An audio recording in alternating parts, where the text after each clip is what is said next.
Tu as pris une décision. Elle te semblait évidente. Et tout le monde autour de toi t'a regardé comme si tu avais perdu la raison.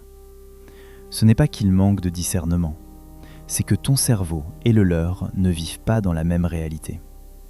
Les neuroscientifiques appellent ça le cadre de référence cognitif, une grille invisible à travers laquelle ton cerveau filtre chaque information, chaque choix, chaque situation.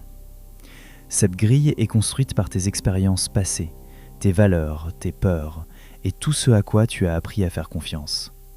Et le plus troublant, tu ne peux pas sortir de cette grille. Personne ne le peut.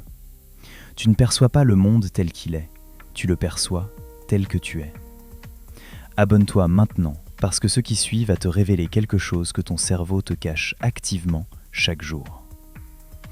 Quand tu prends une décision, tu as l'impression de peser le pour et le contre, d'analyser, de choisir en pleine conscience.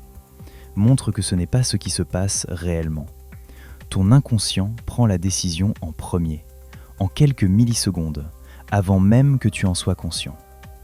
Ensuite, ton cerveau conscient entre en scène, non pas pour décider, mais pour fabriquer une justification, une logique, une histoire qui tient debout, juste pour t'éviter de réaliser que tu n'es pas aussi rationnel que tu le crois. Les chercheurs appellent ça la rationalisation a posteriori. Tu ne décides pas, puis tu expliques. Tu ressens, tu décides dans l'ombre, et tu inventes une raison après. Et l'autre, celui qui te regarde de l'extérieur, voit exactement cette fissure entre ta décision et la logique que tu lui présentes.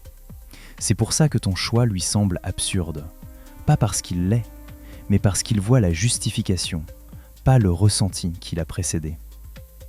Cette décision que tout le monde t'a déconseillée, elle venait vraiment de ta raison ou d'une partie de toi que tu refuses d'écouter en face? Réponds en commentaire. Tu verras que tu n'es pas le seul à te poser cette question.